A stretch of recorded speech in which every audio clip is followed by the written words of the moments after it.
Criminology is a true crime podcast that may contain discussion about violent or disturbing topics. Listener discretion is advised.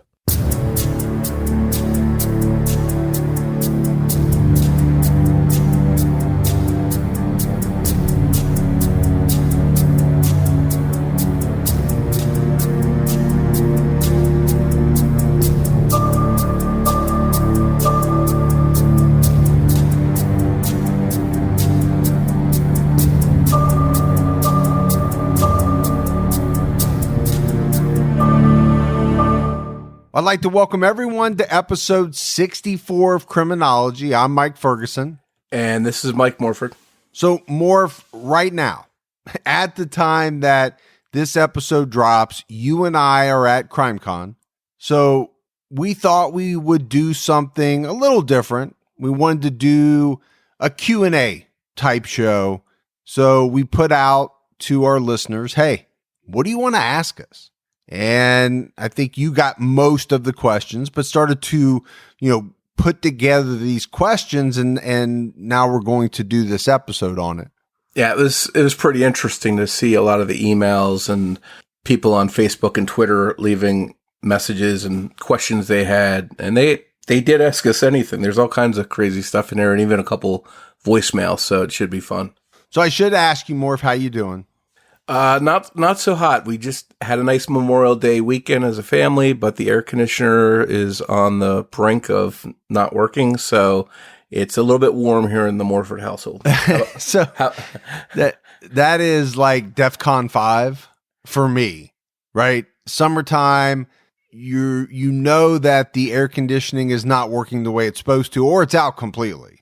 If it's out completely, I'm raising it above that, even though there's nothing higher. Because there's just something about it for me. I cannot stand to be hot, super hot.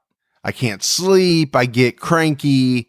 It just, heat and myself do not do well together. I'm in the same boat. I like to have that nice cool air, have a nice cool drink and relax. And when it's hot, I don't feel good. The same thing happened to you not too long ago, didn't it? Yeah. Yeah, I had to have a guy come out and do some work on it. So you mentioned we just got out of Memorial Day weekend. Obviously, we're taping this very early because we'll be at CrimeCon. So, Morf, you and I are in different parts of the country. I think everybody knows that. We've talked about it a little bit. The night before we are recording this, Dayton, Ohio, which is where I live, we had some very serious tornadoes. I mean, more serious than we've had in a very long time. And again, I got up this morning. I don't even know yet what the actual toll is. You and I are taping pretty early in the morning. So it was a strange night. The kids and my wife and I, we were in the basement all hunkered down with the dogs. And luckily it missed the suburb where we live, but a lot of damage for sure. That's really sad news to hear that. And this is the time of the season when that happens, and hopefully everybody's okay and they can rebuild.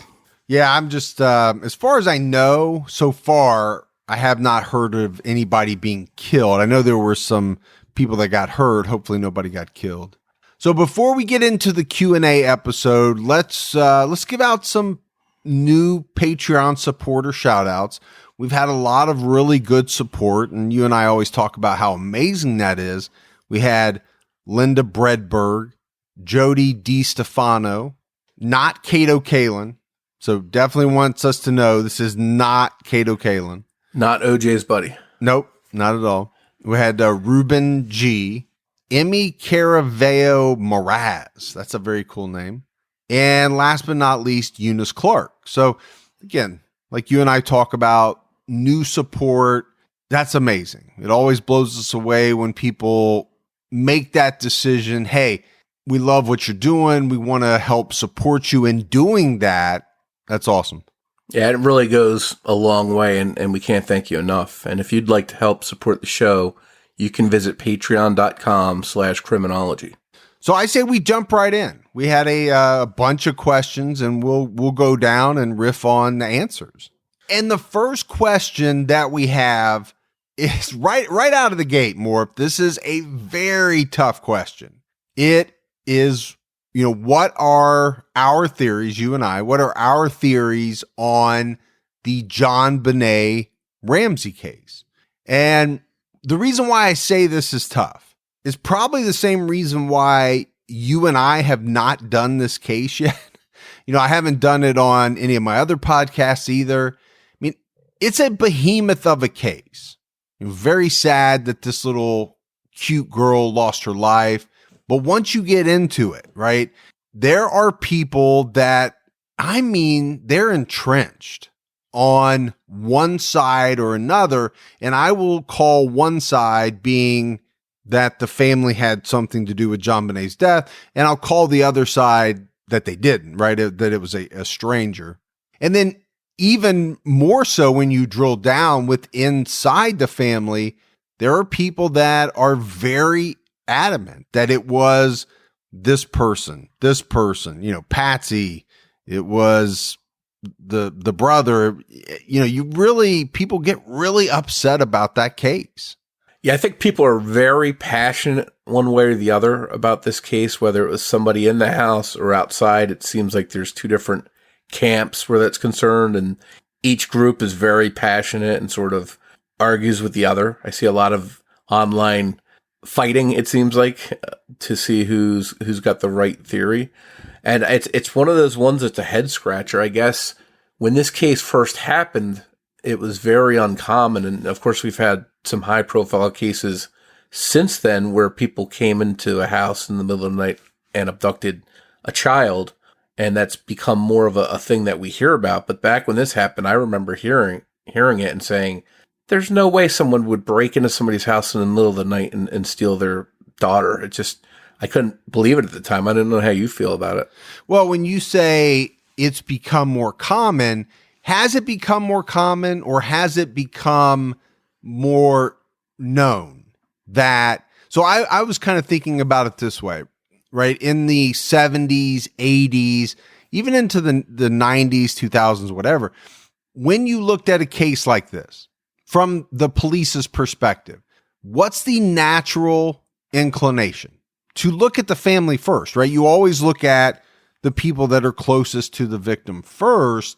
I think that's been natural throughout time. My theory is that not with this case, but with what you were saying, Morf, is now that I say we, but now that a lot of these cases are being solved through, some of the forensic genealogy and things like that, we're finding out that it really was a stranger. And to your point, without that information, police would have never, it wasn't like these people in a lot of cases were even on their radar because they were complete strangers. This is really one of the most bizarrest cases out there. You've got a ransom note that just happens to match the amount that John Ramsey was supposed to be getting in a bonus. And you've got a person coming in and out of the house who was playing Santa Claus, and he told Jon Benet allegedly that he was going to pay her a special visit, and then come to find out his wife had written a screenplay, I believe, in which a little girl disappears on Christmas night. It's just so bizarre that the elements of this case, it's one that I can't wrap my head around. Well, then I think for me, there's two other pieces to it. Number one, she's found inside the house, which I have always found to be very strange, and that I think a lot of people take to mean it had to have been somebody in the house, because a stranger would have probably taken her. But then, for me, it's really the pageant angle. And I think that's what caught a lot of people's attention. Certainly those were the pictures that were splashed up on, the television and the newspapers. Did someone who either followed the pageant scene, had their own child, in the pageant, did they become fascinated with Jon Benet? That's the one thing I've always wondered, because she was up on a stage, right? And when you look at those pictures, to me, that is a thought that's always been in the back of my mind. Was there someone out there that had seen her multiple times and had become fixated on her. Maybe not a complete stranger, but not a friend to the Ramseys. That's, again, these are just theories. I don't really know that I have an opinion, a definite opinion one way or the other on this case. Yeah, I'm with you. I think I'm on the fence. I go back and forth looking at different views, and I can't really land on one side of the fence. I do think that no matter what, I believe the case was mishandled from the very beginning. They allowed people to come over. They allowed the Ramseys to invite their friends into the house when it should have been treated as a crime scene. And I think from there, things just spiraled out of control. Yeah. And I think you and I are the same, right? Without the proof, it's hard to say one way or the other how we feel, because I feel a certain way when I start to get some proof. But you're right. The one thing that I believe everybody knows, or the one thing you can really say about this case, is that police could have handled it much better. And if they had, and we're not talking like Scotland Yard type stuff here, it was pretty basic police procedural type things. What difference would that have made in the case? I think that's a big question. Yeah, I mean, just the number of people going in the house. You've got them allowing John Ramsey to go down and search for his own daughter, and he's the one that finds her and grabs her up, which, I can't blame him for doing that. If I saw one of my children hurt or dead, I'd scoop them up as fast as I could too. But unfortunately, that's why you don't have parents being part of the investigation. I just think from there, things just really got out of control. Yep, I agree. So that last question about Jon Benet was from Rebecca Jane, who's one of our big online supporters. We thank her for that. The next question is from Jennifer Blakeney, who happens to be one of my good podcast friends from Corpus Delicti. And she asked, what is it about the podcast medium that you enjoy? What's your big enjoyment out of this, Mike? So this is more of a question from a podcaster, right? So I started podcasting in 2016. You and I started Morf, in 17? 2017, yep. Yeah. So we've been doing it for a little while now. And what I really enjoy about it is that there's a lot of control for me in doing a podcast, right? With editing. This is not doing a 1 hour comedy special on stage in front of, 10,000 people. I don't know if I could do that. I'd like to think I could, but I don't know if I can do that. But I can talk into a microphone in my basement, right? I can do, all the research that you and I do. That part's fun, but the production is something that most people could do.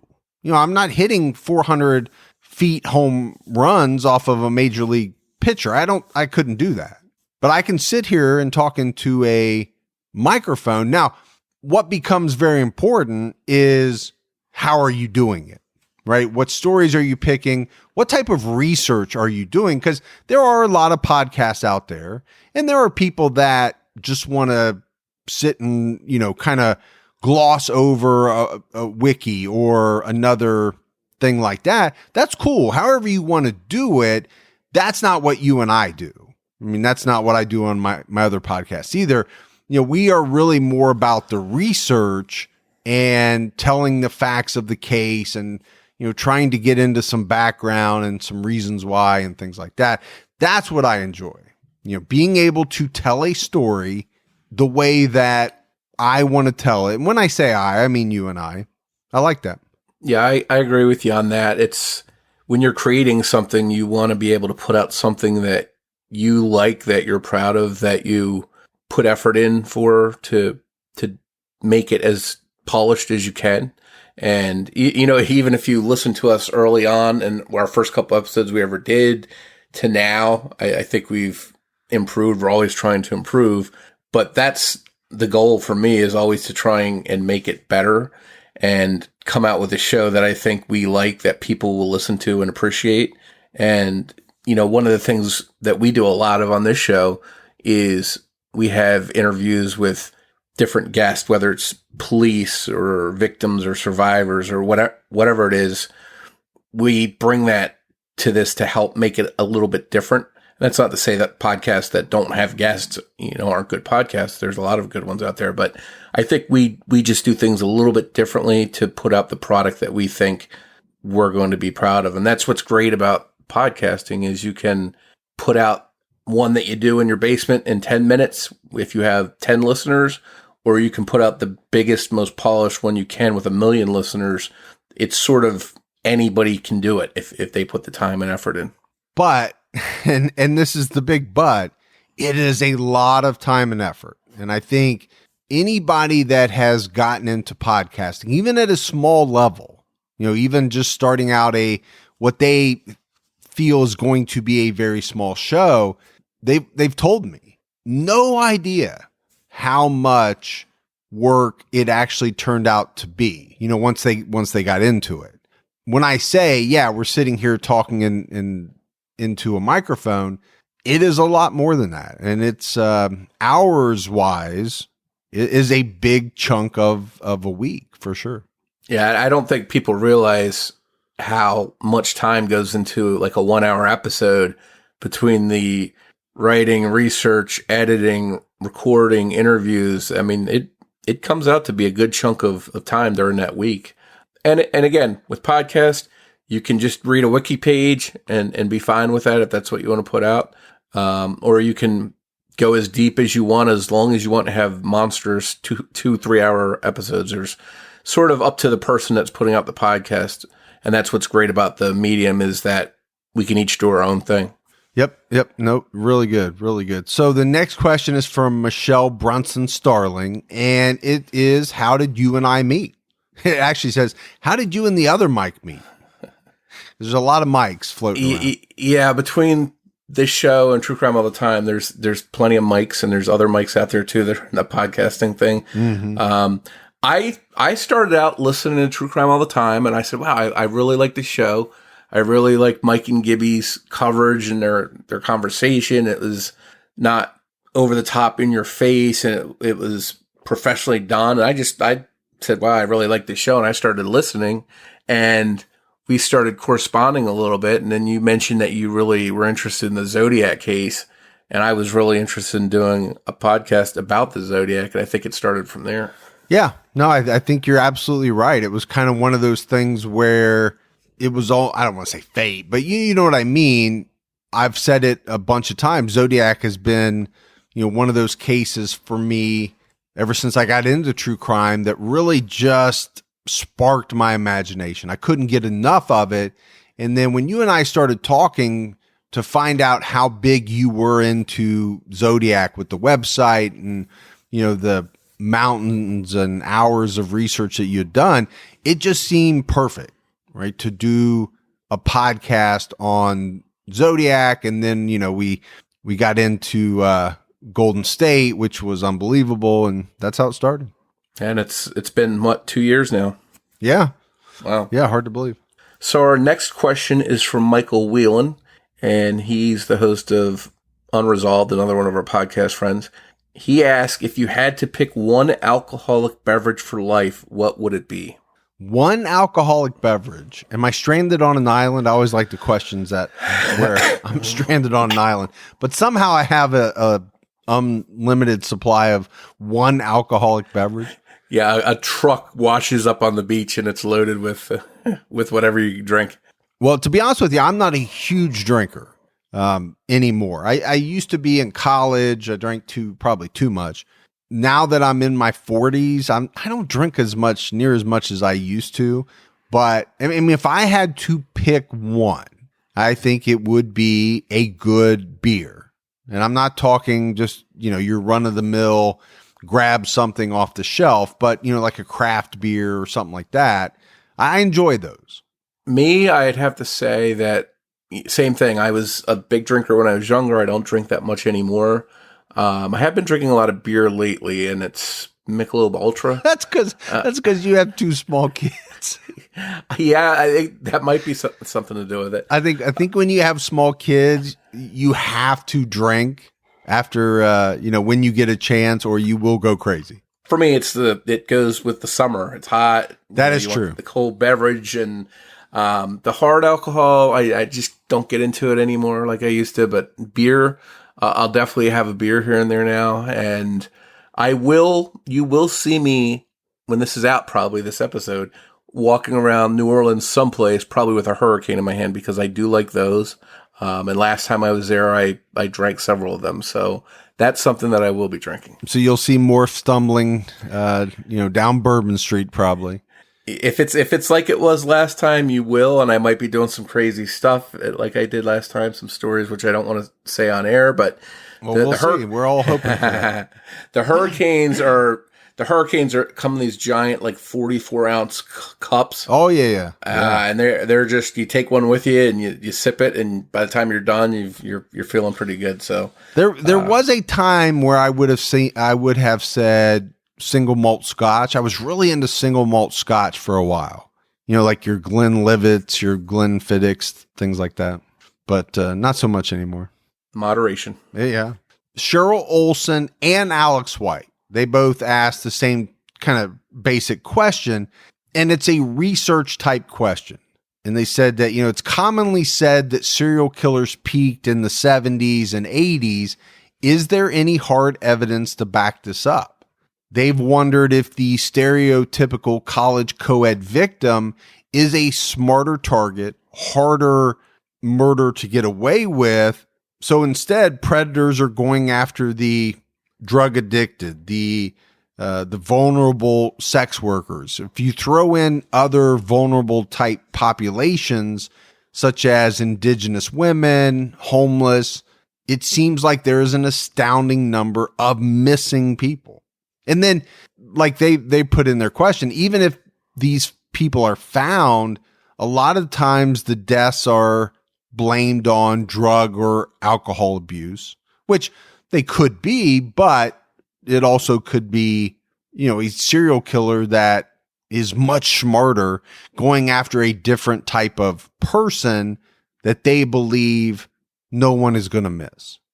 Yeah, I read somewhere once that if you wanted to get away with a murder, kill a cab driver or a sex worker, because for some reason they're just random. Nobody's paying attention. You see them all over in certain areas.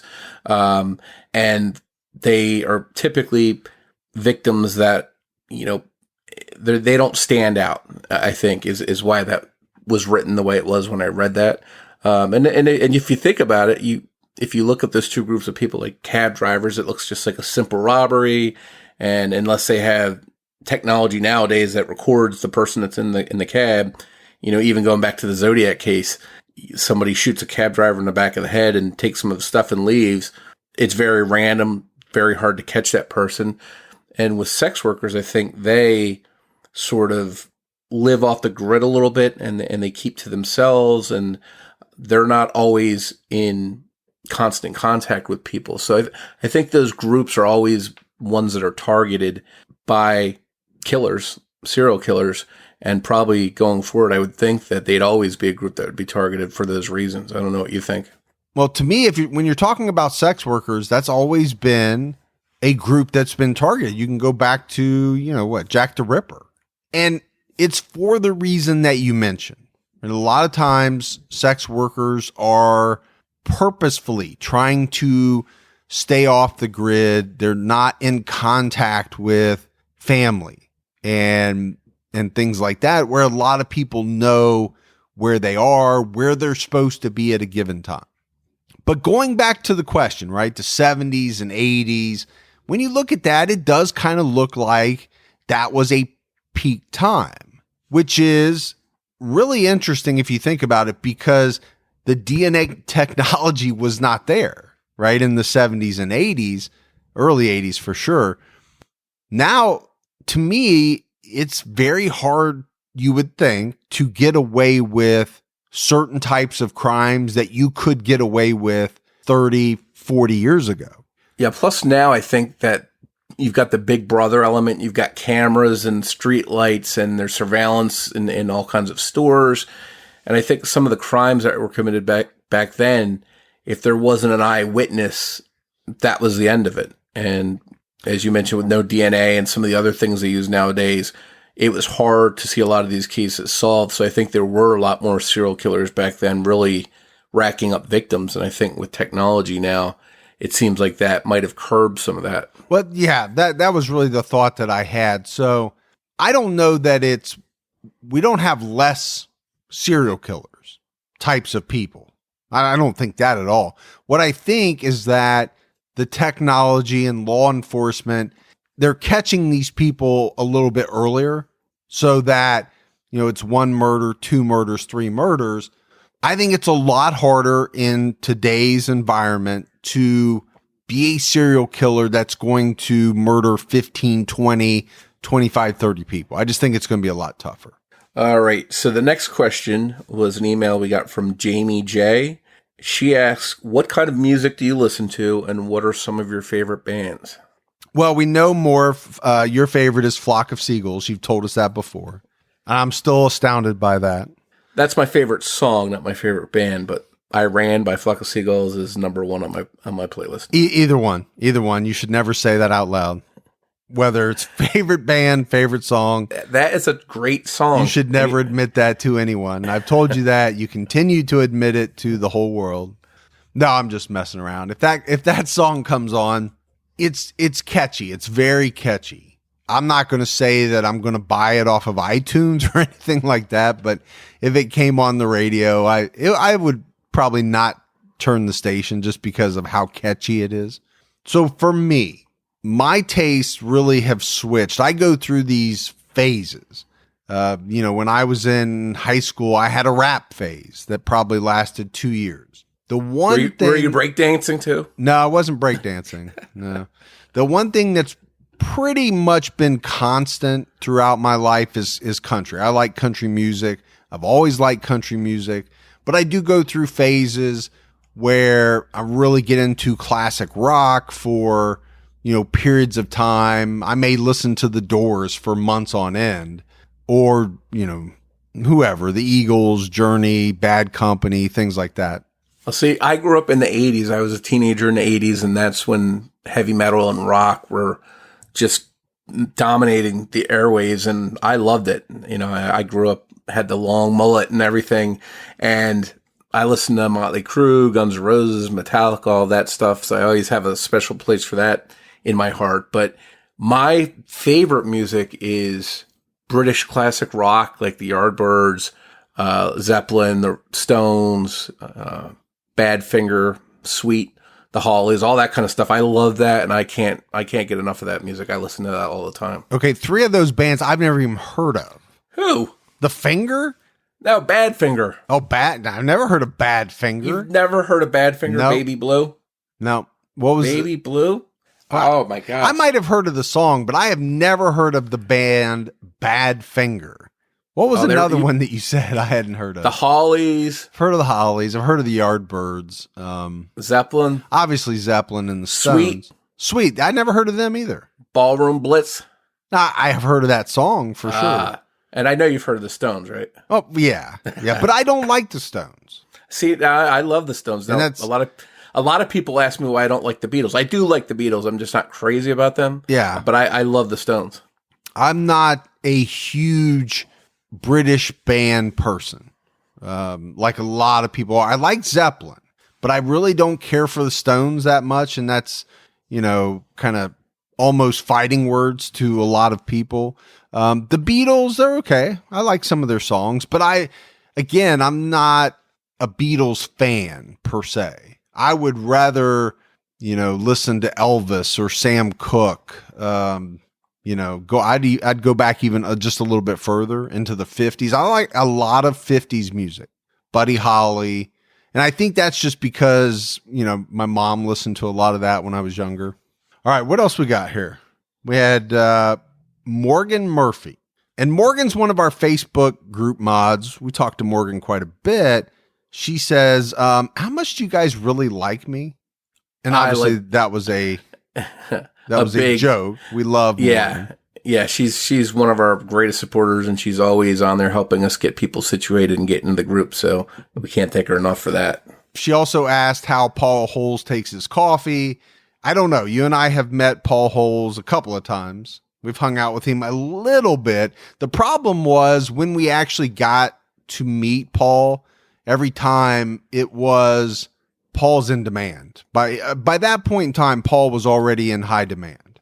So it really wasn't like we could take Paul out to dinner or sit for an hour and drink coffee. He had to be somewhere. By that point, he was already pretty well known. Now, I have been with him when he's had a couple drinks, and I have to say it wasn't coffee he was drinking. So I can't tell you how he takes his coffee or if he even drinks coffee, but he does drink other beverages. And What I will say about Paul Holes is he is a very cool guy. I will say that. I really like him. I enjoy being around him. You know, you would pay money, and people do, right? He's got his own podcast now, but if you could just sit at dinner with him and hear some of his stories, you'd pay money to do that. That's the type of guy he is. The other thing that Morgan asked us about, you know, she wanted to know what our thoughts were on other podcasts. And she specifically said, you know, podcasts like Small Town Murder. So, Morf, you listen to a lot more true crime podcasts than I do. Before I started podcasting, I listened to true crime podcasts all the time. Now, there wasn't near as many, right? In early 2016, there weren't that many true crime podcasts. It's probably exploded exponentially. I don't even know what the number is since then. So once I got into doing my own 2 podcasts, and then once you and I started this one, I really didn't have time to listen to true crime podcasts. So there's a lot of them, especially some of the new ones that I'm not that familiar with. Now I'm familiar with the hosts because we've either, you know, met at CrimeCon or we talk through social media, but I just don't get a chance to listen to their podcast. The other thing about that for me is I don't want to be tainted by hearing an episode done by somebody else on something that I may cover, because I'm worried that what they're saying is going to seep in and that's going to seep into my research. Yeah, so I am subscribed. I'm trying to think how many podcasts I have. I'm probably subscribed to about 20 podcasts altogether. But like you, I just don't have the time to listen, which is the worst part of hosting a podcast, is not being able to listen to podcasts as much as I'd like to, or I used to. I try every day, whether it's doing housework or running to pick my kids up at school, I try to listen to a show a day if I can, an hour a day. But I'm one of the people that when they're working or writing or researching or getting ready for an episode of my own, I need total silence. So I don't have any radios or TV or anything going on. I need silence and I can't listen. And that's a lot of the time that I would be using to listen to some of those podcasts. Yeah, so I do listen to some podcasts. It's just not true crime. And again, like I said, some of that is not wanting to hear, takes on a case that I may do. The other thing, though, I think more for me is when you're researching true crime, as much as we are, day in, day out, it takes a toll on you because you are essentially reading newspaper articles, books, whatever it may be, but it is constant death, murder, mayhem.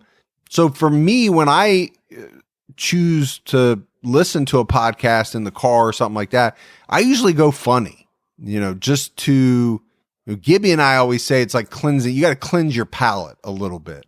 So I'll go Adam Carolla, one of his podcasts. How Did This Get Made? I don't know if you've ever listened to that, but I like that. It's where they kind of take a movie and make fun of it. You got to lighten up the mood once in a while when you're dealing with so much true crime. It does. I mean, it gets very dark, right? You're in a dark place for extended periods of time. So you got to lighten it up. And whether that's a funny podcast or, for me, a lot of times that's Netflix or Hulu, just putting on some really dumb comedy that I like, that's going to make me laugh a little bit. I have to have that. Morgan also asked us if we would be mad if she didn't make it to CrimeCon. I've already told her absolutely we would. I know she's not coming, but she should be there. I think everybody should be there, but I know everybody can't make it. Well, I'm hoping we see a lot of listeners there. I'm looking forward to it. It's fun. It's a lot of, we're just sitting there and not really doing anything, but we're like always like up and like talking to people and moving around when we're there. So it's you get tired after 3 days, but I'm always excited to have people come up and just start talking true crime or talking about their favorite podcast, and then really meeting other podcasters too is really awesome. So yep, it's definitely something I'm looking forward to. Yep, it's pretty cool. All right, the next question is from Kate McCormick, and she wants to know what our opinions are on the Alford plea. So I know we haven't done it, but on True Crime All Time Unsolved, I did like a 3-parter on the West Memphis 3. And like Jon Benet, that's a tough case to do because number one, people know a lot about those types of cases. And number two, everybody has a very entrenched opinion on guilt or innocence. I shouldn't say everybody, but a lot of people do, right? A huge portion of the listening audience does. So in that case, there were Alford pleas, right? For Damien, Jesse, and Jason. I don't know exactly how I feel about the Alford plea. I still don't know the truth about that case, and it bugs me, right? You read one thing and you think, okay, there's no way that these 3 boys could have done it. You read something else and you think, that doesn't make them look great. It's one of those cases where you can really go back and forth. In that one specifically, I feel like they spent quite a bit of time. It was 17, 18 years, I think it was, in prison. I think the prosecution knew that if they were to take them to trial again, it would be almost impossible to convict them just because of the amount of time that had gone by. I mean, witnesses change their story, witnesses die. A lot of things change in 18, 19, 20 years. So for me, the Alford plea, from their perspective, I would definitely have taken it. But there's a good and bad, or pro and con, right, about it. The good thing is you get out and you're not going to be subjected to another trial, which could go your way or could not. The bad thing is technically you are a murderer for the rest of your life. Yeah, and I'd like to think that I would never take an Alford plea if I was innocent, but at the same time, if I've spent years in prison and I needed to get out and wanted to get out, I'd probably, it'd be hard not to do that if the opportunity arose. So I don't really have an opinion on it beyond that, but I understand why it's there and why some people do turn to that. And I do think it's case specific because in that case, right, Damien was on death row. Jason was not. Jason didn't want to take the Alford plea because he felt like, I'm not guilty. I'm not going to say I'm guilty. But he also didn't want them to put Damien to death. So obviously when you have a death sentence, that's a much different thing than staying in prison for a couple of more years until you get your trial. Not that that's a great option either. But so Catherine Haynes, really good friend of the show, of all shows, actually. She says this for me. Do I have any friends not named Mike? And you know what's funny? I don't have a lot of friends named Mike. I know that sounds strange. It just so happens that I do podcasts with 2 people named Mike, but most of my friends are not named Mike at all. It's funny. There does seem to be a lot of podcasters out there named Mike, which is a common name, so there's bound to be that many. But very, very common for when you and I were born, right? Yeah. If you look at that stretch of time, that was a very common name. I think it helps too having nicknames where Mike Gibson is Gibby and Mike Morford, myself, is Morf, and then we can sort of, and you're just Mike. So you don't have a nickname, do you? Yeah, it's Fergie, but I just don't use it very often.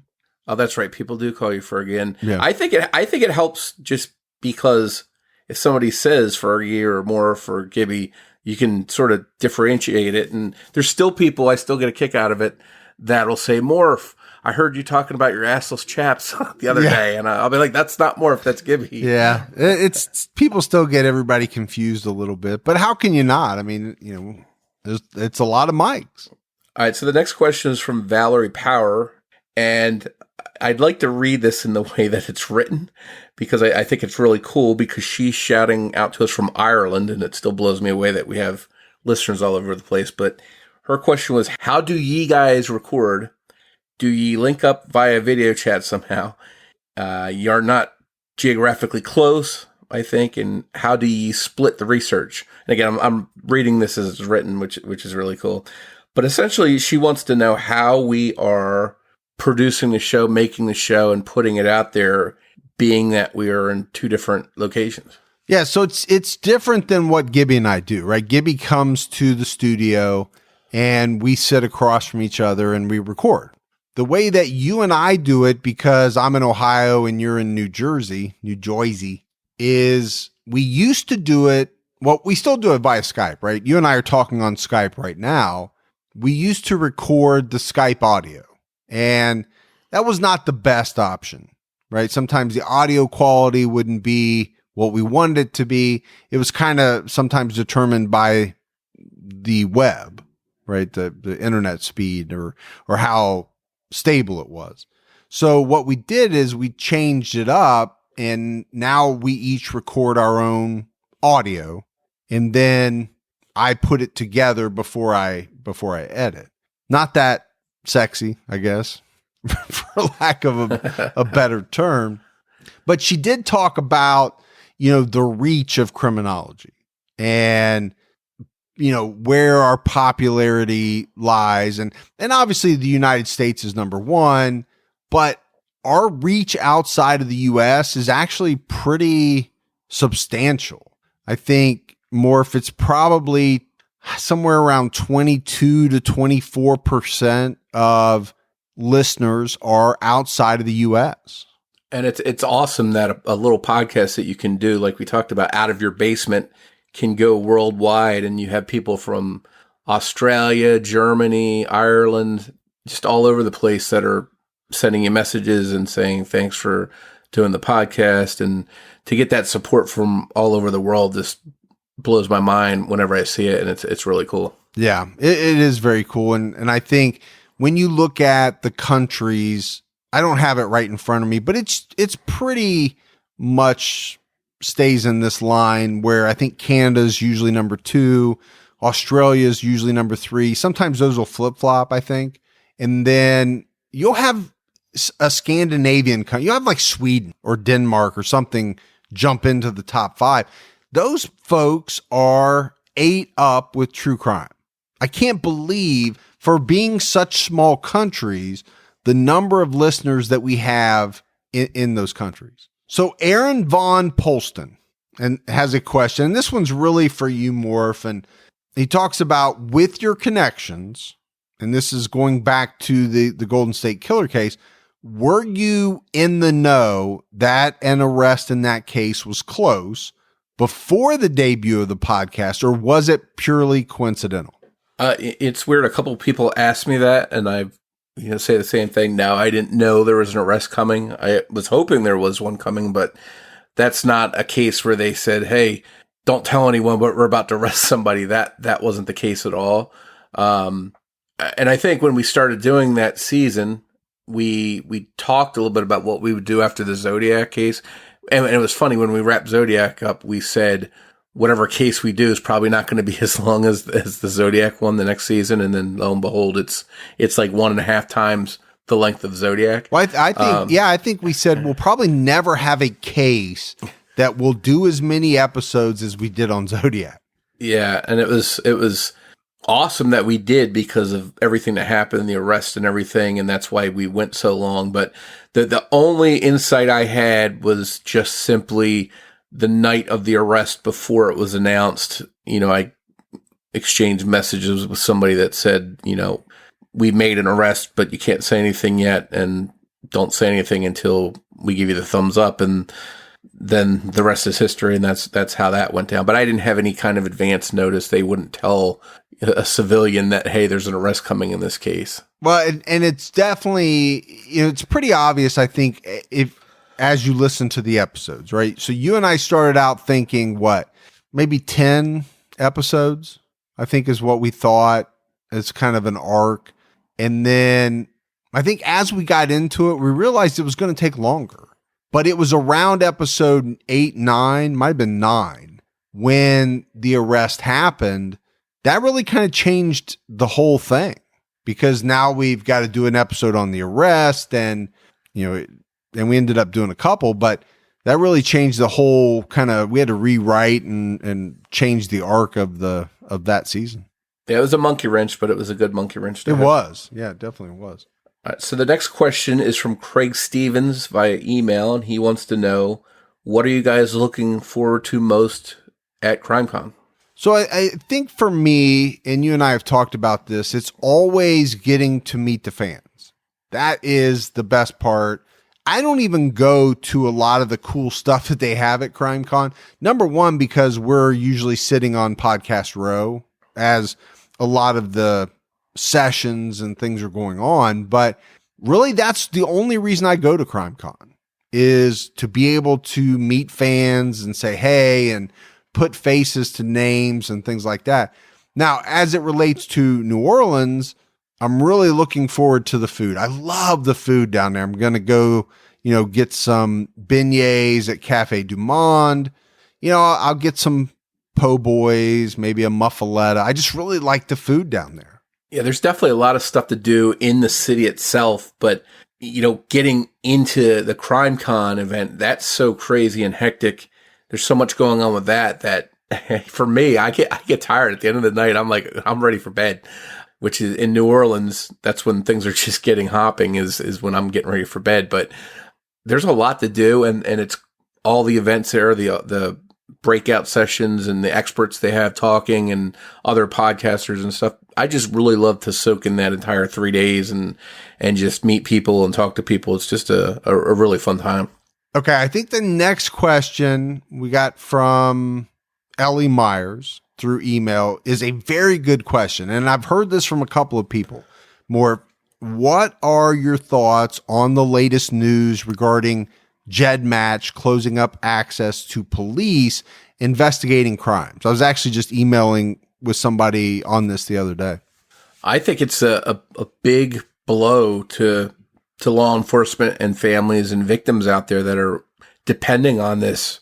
When you see the help that's done, when you see somebody like the Golden State Killer being identified, a horrible monster, when you see people that have killed children like April Tinsley, whose case we covered, you see the faces and the reasons why this needs to be a thing.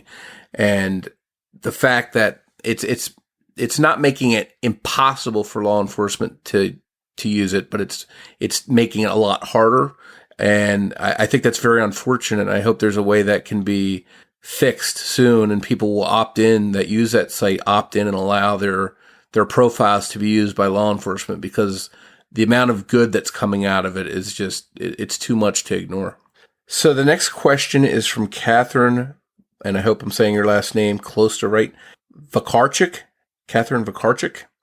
Has anyone revealed what evidence was found in the Aaron's home, Joseph DeAngelo's, and they want to know who his parents were and what was known of them, especially his mother? So it's been kind of tight-lipped about what was found in his home. There's not a lot of info coming out on that, and I think if this thing ever gets to trial, we'll find a lot of that out. But there's been a little bit of rumors here floating around of what was in there, but nothing substantiated.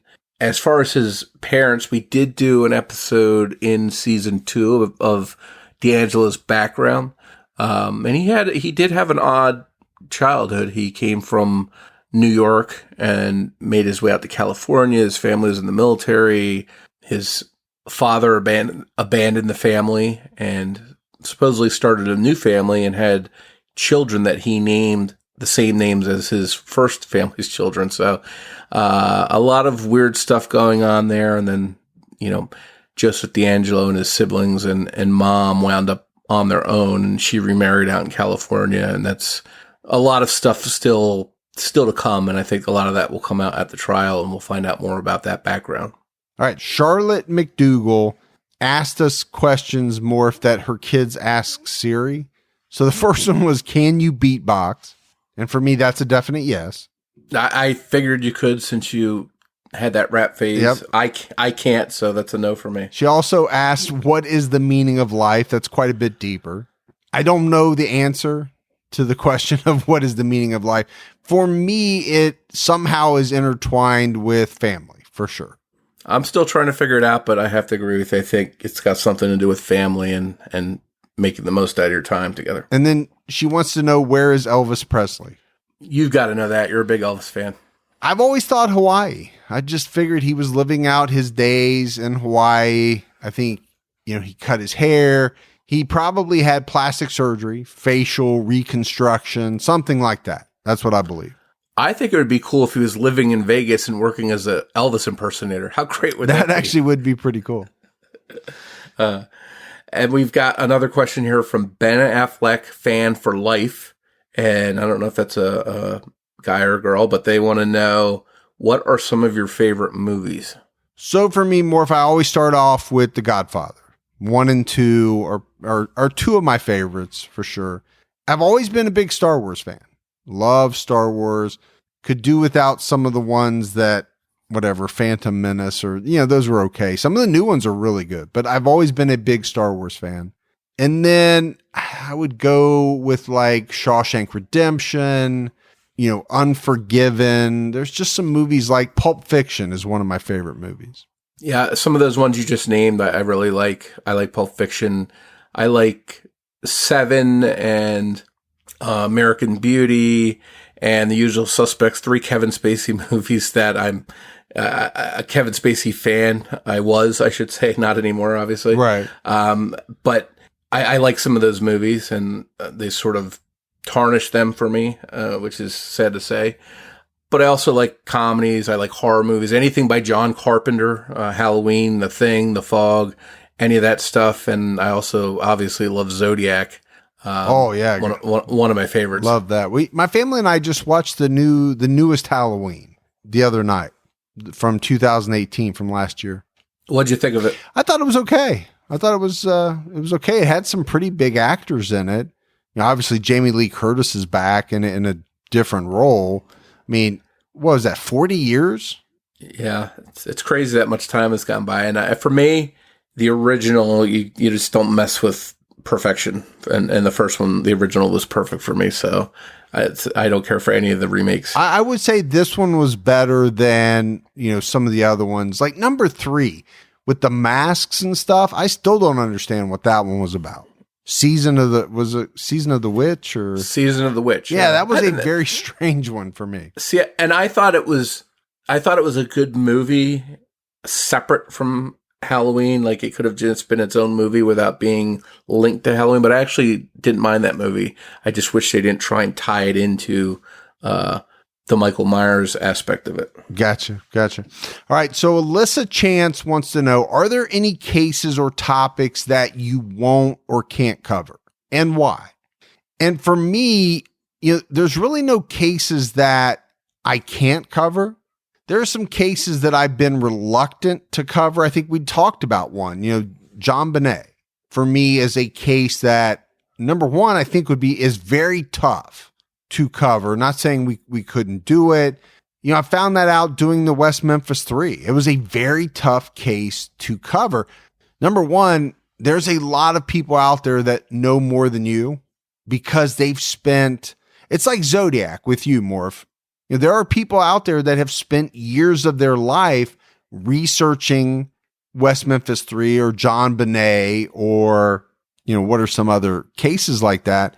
It's go ahead. Even I was going to say, even Green River that we just did a multi-parter on. Yep. There's always going to be these experts out there that they have so much knowledge. It's hard to satisfy all of them with what you can do in a couple episodes. Well, you can never satisfy everybody, right? That's one thing that you learn doing podcasting. There's always going to be somebody that's upset with something that you've covered or the way that you've covered it. But for me, there's really nothing that I would say is off limits, whether it's covering a school shooting or, kids that kill. I mean, there's really nothing that I would say I wouldn't cover. I just think that we're pretty sensitive to how we cover things. And as long as we do it in that same type of way, I don't see why we can't talk about it. If there was a case that we just couldn't do justice for or couldn't do what we felt was an adequate job, I think we would steer clear from that. I don't know what you think, Mike. No, that's actually a very good point, because we get a lot of suggestions from people about cases. And when I get the suggestion, I'll look into them.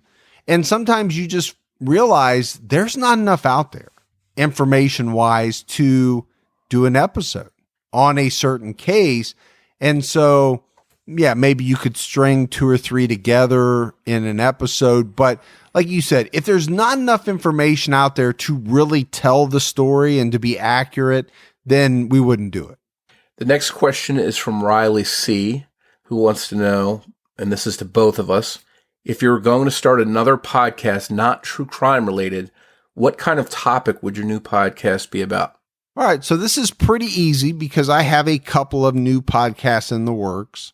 One is a movie podcast that Mike Gibson and I are doing. And then the other one is something that I'm going to be doing on my own. And it's more around business, brands, products. It's the same type of stories that you and I tell, Morf, or that Gibby and I tell. It's the same research. It's the same story, but there's no murder. Well, there might be some murder depending on what the company is or the brand. It's more about the iconic brands that we grew up with and, why did we love them so much and what happened to them if they're no longer around. That type of thing. That interests me. So that's something that I've been wanting to do. Yeah, that's pretty interesting. And I think movies or music, something along those lines, I'd be interested in. You're going to have a Flock of Seagulls podcast? A podcast just focused on a flock of seagulls. That would shoot straight to number 1. Hey, they're still big over in the UK, I think so. You keep telling yourself all that about Flock of Seagulls. I also love to do a fantasy football show. I play fantasy football. I love it. I've suffered the last few years. I've been on a downward spiral, so maybe I should never do a podcast giving advice to what people should do with their fantasy football teams. Yeah, but, I actually like fantasy football quite a bit. Yeah. The one thing I will say is a fantasy football podcast is not going to translate well, I don't believe, to the bulk of our current listeners. Yeah, I'd agree with you. I think most of our current listeners on this show probably aren't fantasy football, but hey, I bet you there's a few out there. Oh, there's no doubt. There's a lot of men and women that play fantasy football. But so Siobhan Callahan asked, what case got you both interested in true crime and why? For me, it was, I loved watching unsolved mysteries when I was a kid. And it blew my mind as, teenager. I think I was 16 or something like that when the show came out, but it boggled my mind that there were just cases out there across the country that just didn't have answers and that these people were still searching for it. I always wanted to know that an update of a case to see who the person turned out to be. And that's what really hooked me. And before that, I don't know if you remember when I was a really young kid, that Leonard Nimoy In Search Of show. Do you remember Leonard Nimoy? Yeah. I used to love that one. I still remember the Amityville Horror episode from when I was a kid that scared the crap out of me. But just my mind just wanted to know about some of these mysteries that they were talking about on TV, and that's what started it for me. Yeah, I would agree. For me, I don't think I can just name like one specific case. But like you, I watched a ton of unsolved mysteries. American Justice, Bill Curtis, I love that. City Confidential, any of those shows like that back in the day. I think they were all on A&E or whatever station it was. I could sit and watch those all day. The other thing that I will say that really got me interested in true crime was, and I don't know if you remember this, Morf, on HBO, Dr. Michael Baden had those autopsy shows. Did you ever watch those? Oh yeah, I remember one where again, I'm trying to visualize so long ago that I seem to remember him standing over a table. He's the guy with glasses and a mustache, if I remember correctly. And I think in one of the episodes he was standing next to Cyril Wecht, who we just had. Yeah, and that was a great experience having him on to share his insights. But I do remember those cases and the clues that they were able to find was always blew my mind, that they could come up with these things and determine how people died and sometimes who was behind it. And I think I was pretty young. I was probably too young to be watching that show, but that I do remember that one standing out as one that, kind of piqued my interest for sure. This one is from Arya Stark, who asked, can you tell I'm a big Game of Thrones fan? Yes, I can. I love that show. And she wants to know, I assume it's a she, do you know and get along with a lot of the other true crime podcast hosts? And I think the answer to that is very easy. Yeah, we do know a lot of the podcast hosts, and we get along with all of them. One of the things that you and I, Morf, have done on Criminology, more so than I've done on any of my other ones, is we've done a lot of swaps, right? Ad swaps with other podcasts. And I think anybody that's listened to Criminology from the beginning will remember that. We're telling you about this podcast or that podcast. And, that's just us working with other podcast hosts and saying, hey, we'll do a 30-second read on yours. You do a 30-second read about ours. It's podcast hosts getting together. Nobody's making any money off of that. It's just everybody kind of helping each other out. Now, you may listen to one and not like it, but at least now you know about it. Hopefully you'll try it and see what you think. Yeah, I think it's a really good way to find new podcasts. If you're a listener out there and you're looking for a new podcast, what better way than to get a recommendation that you can go check out? And it sort of helps everybody, and everybody that listens to podcasts, it gives them more options too. But I think when we meet up with people at CrimeCon or we're going to be at Chicago this July, we always have a good time talking, and the time gets away from you. The time shoots by so quickly because you're hanging out with other podcasters, picking their brain, talking about different cases and different experiences. And I think for me personally, I don't know how it's been for you, but 99.9% of everyone I've dealt with and talked to in this field have been very supportive and very friendly. Oh, I would echo that. I've talked to podcasts that are bigger than the podcasts that we have.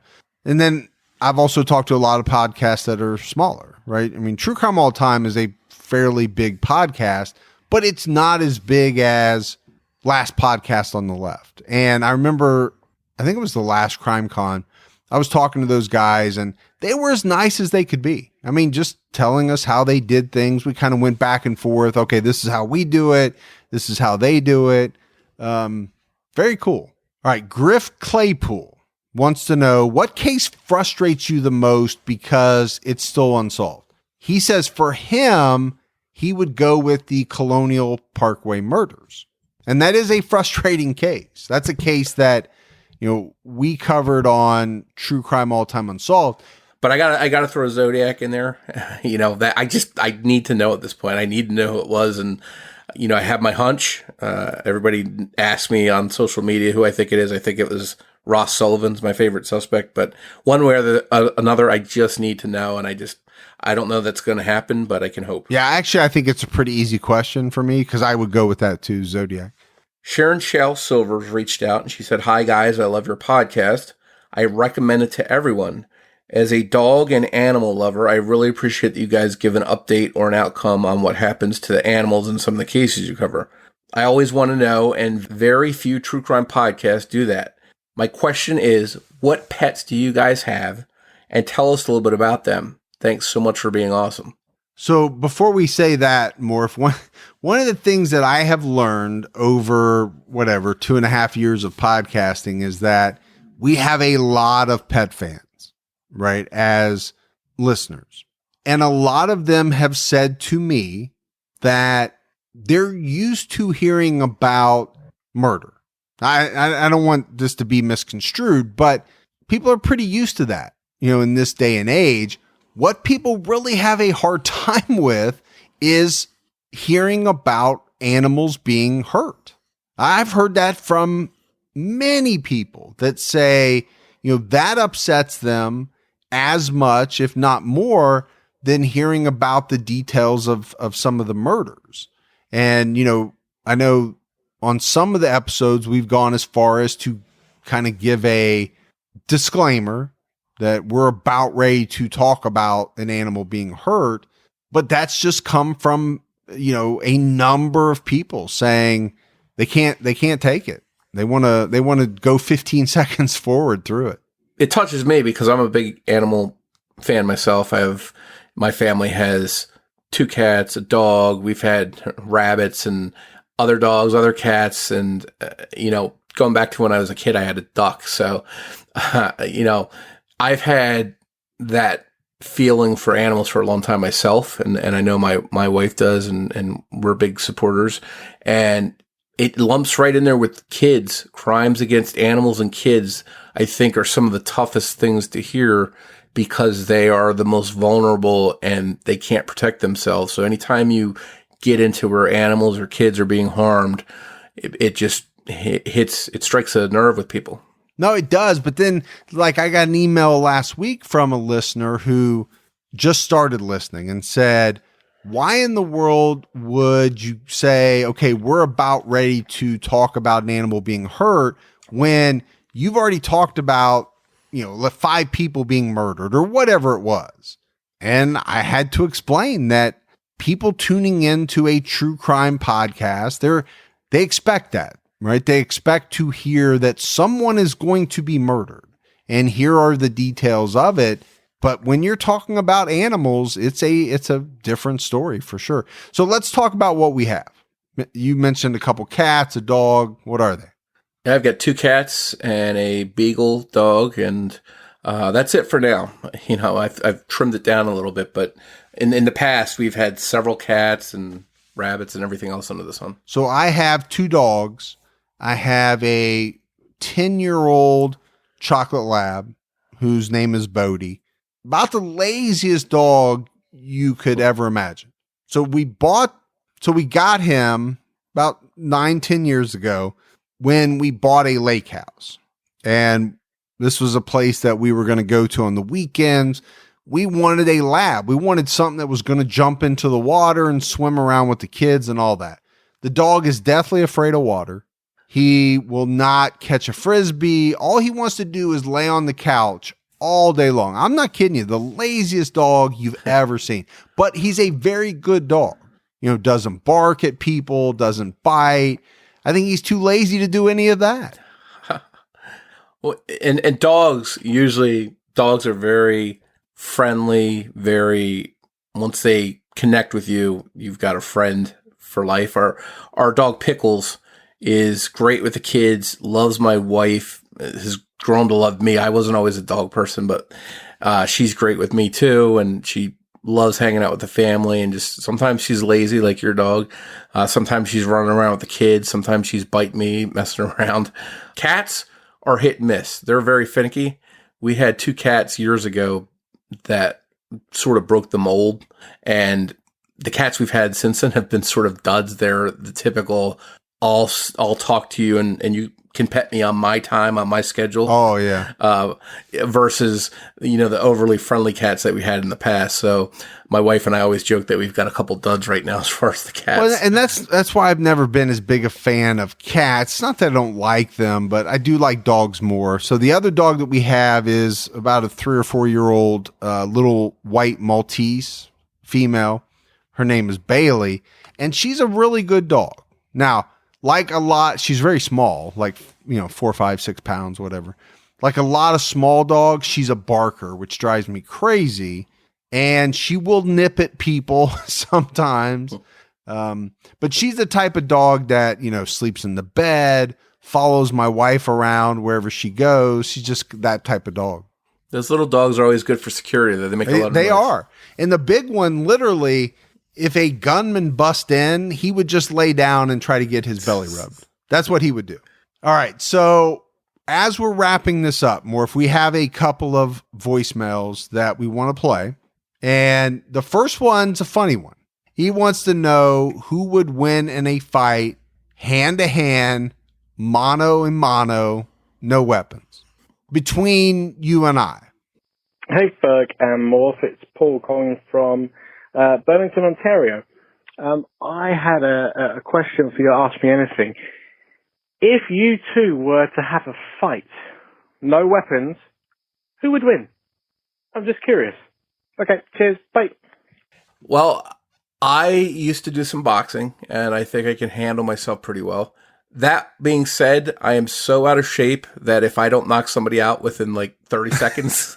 So you're not going 10 rounds is what you're saying. Yes, it's not going to be a 10-round fight one way or another. So I'm either going to knock someone out very quickly or I'm going to pass out and get a beer. yeah, so I was really big into Taekwondo when I was younger and into college and things like that. But I, like you, I feel like I'm so out of shape. This is how bad it is. I bent over the other day to pick something up, and when I raised up, my back hurt so bad. And I thought about it. I was like, okay, what if I'm trying to defend myself on the street? I turn one way and I'm locked up. I can't do nothing. I got to get in better shape too. Well, when you injure yourself turning to look at somebody Yes. or do something, that's a sign that you shouldn't be fighting. Yeah. And I think I'm in the same boat. So I shouldn't be the answer fighting. to that question. The answer to that question is I don't think Mike and I are in the condition to fight each other or anyone else. So It'd probably just be a draw because we're so out of shape. yeah. All right. So here's the next voicemail, and this will wrap up the show. Hey guys, Nathan here from Montana. Big fan of the podcast. I was just curious if you had any plans to cover the Jon Benet Ramsey murder, or even maybe just give your 2 cents on the case up to this point. Just seems like it's gained a lot of attention after Burke Ramsey, her brother, was interviewed by Dr. Phil not too long ago. All right, keep it up. Thanks, guys. Bye. And this caller took us back to where we started off this episode talking some Jon Benet Ramsey and wanting to know if we ever plan to cover that case. And maybe we can talk about some of the other things we might want to do at some point. But I think we talked a little bit about it in that we'd have to have access to so much stuff to really be able to tell it accurately and do the case justice. Yeah, I'm not afraid to take on the Jon Benet Ramsey case at all. But like you said, it would need to be a very, very thorough research job. I'd love to get some good interviews and things like that, and then I would probably do it. Yeah, and I think, there's a lot of cases we've discussed in the past doing in the future. I don't know if we ever specifically discussed Jon Benet, but obviously that's one that everybody has on a list someplace, I think, where if it could be done, you would want to do it. But there's other cases coming up that we really think that we can do justice to. I know we're going to be doing a big one on the McDonald family murders. Oh yeah, Jeffrey McDonald. Yeah, that's such a interesting case, and years later, decades later, people are still wondering what's the truth in that case. And I think if there's a case where we can do it justice and we have enough material to present it, I'm happy to do something like that. Yeah, and I think for me, it's always been a mix, right? I've never just wanted to run through the cases that everybody knows. I really like, and I think you do too, Morph, to do some of these ones that very few people have heard about. It also means probably less podcasts have covered them. When you talk about like the Amanda Hatchett murders, or some of the ones that we've done recently, I think have been lesser known, and a lot of people have really liked them. Yeah, and to your point, doing those ones that not everybody has heard about, it's refreshing to bring out new stuff. But then there's these classic cases like we did Green River or Zodiac or Golden State Killer, and the McDonald family murders. Some of these big cases, some of them solved, some of them not solved, that people want that refresher on that maybe haven't been mentioned in a long time. So I think that's what's great about some of the episodes we do, is we can really mix it up and put different stuff out there. Yep. But that's it. That is it for our Q&A episode. you and I, who knows what we're doing? You've probably had 4 or 5 hurricanes by this point when this comes out, but hopefully you do not get lost on Bourbon Street and there's a search party for you the next day. I agree. And if I have a hurricane or two, I might start talking about some of my past New Orleans experiences. If anybody meets up with me down there, I might spill some of the beans about some of the things that happened to me in the past. We'll definitely talk about, CrimeCon. We kind of do this every year, right? Build up to it a little bit. And then usually when we come back, that first episode, we'll talk about it. And then there's really no CrimeCon talk for 9-10 months, but yeah, it's exciting time of the year. It's one of the things I look forward to. And hopefully people have this nice episode out while they're at CrimeCon they can listen to, not too deep, they don't have to put the thinking cap on, and we can have a little bit of fun with it. Yeah, we definitely wanted to get something out for everybody, especially there's be a lot of people traveling probably on Sunday. This will be a real easy episode to listen to in the car. But if you love the show, please take a minute, go out, give us a 5-star rating. You can also give us a review. It goes a long way, as does all of the people that are telling their friends, their coworkers about the podcast. That's it's invaluable. And if you want to find us on social media, you can find us on Twitter with the handle at Criminology Pod. We're also on Facebook. Just search for Criminology Podcast. And you can also join our Facebook discussion group, which is Criminology Podcast Discussion and Fans. All right. So we will be back with you next Saturday night with an all new episode of Criminology. Until then, I'm Mike Ferguson. And this is Morf. And we'll talk to you next week. Stay safe, everyone.